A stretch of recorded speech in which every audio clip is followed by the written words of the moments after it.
X-Men 127 by these gorgeous human beings might be my favorite Cyclops moment of all time. We begin with Storm about to be possessed by Proteus when Moria begins sniping at him from a distance. Cyclops tries to stop Moria, which gives Proteus time to escape. Moria knocks Cyclops out. Did I mention this is also my favorite Moria issue? Then she goes where she believes Proteus is heading. Cyclops sees that his team are psychologically broken from their encounter with Proteus and goads Wolverine into attacking him. Then he drags Nightcrawler and Storm into the fight, managing to hold his own. I've always hated Cyclops' timidity around Jean. I love her, but I can't tell her how I feel. Why not? But we've been seeing some real progression on his character in this run, and I'm here for it. We've seen Cyclops threaten to murder Nightcrawler if he gets in his way of trying to rescue Jean. We've seen him tell the Professor the other X-Men can walk off a cliff while Jean is in recovery at the hospital. I like this guy. It's just a shame the 80s brought him back to his I can't say what I feel mentality. This issue, Cyclops' diagnoses and cures a problem in the most wicked cool way possible. He could have died throwing hot coffee in Wolverine's face, but he held his own and showed his teammates they're not as defenseless as they thought. And Wolverine acknowledges what I'm now forced to acknowledge, that Scott is a good leader. This admiration will continue throughout the next decade, with the dichotomy between these two shifting away from I hate you, you're not my real dad. We also meet Proteus' father, Joe McTaggart, a politician of some kind who Moria has wanted a divorce from for years, but he refuses because it serves him politically to be married to a Nobel Prize winner. It's also heavily implied Joe raped Moria, resulting in Proteus' birth.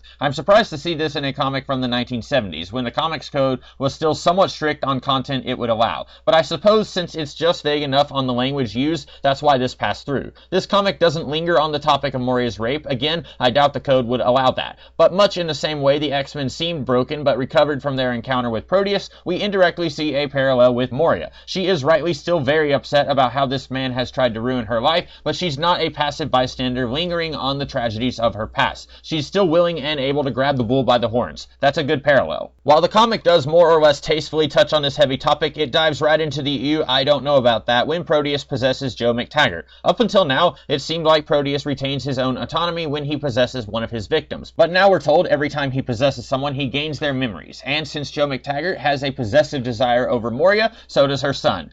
For the issue to do a pretty good job of tackling the subject of rape and not making Moria devolve into token victim, it's now gone into borderline schlock territory, with Proteus out of nowhere wanting his mother in an Oedipal way. Proteus has been portrayed as a force of nature up until now, and it almost seems like the creators realize he needs some kind of motivation to put him at cross purposes with the X-Men. Never mind the fact that his very survival puts innocence at risk. They needed something else for the X-Men to battle. So now Moria's life is on the line. The stakes are high, but this does feel like they pulled this out of their butts at the 11th hour. It wouldn't have been difficult to show Proteus gaining some of his victims' memories whenever he takes over them in previous issues. In doing that, they could have shown Proteus wanting revenge on the man who caused his mother so much pain, which backfires on Proteus when he now has these desires from his father that he doesn't even want. This would have humanized this character who isn't portrayed as very human. He's had a pretty tragic life, and it would have been interesting to pit the X-Men in a situation where they or Moria will have to kill him for the good of the human race, but all he wants is to survive and kill his father for being evil. Oh well. This issue has some highs and it has some lows, but the highs really make up for the lows. That's it for this issue, so let's consider this one examined.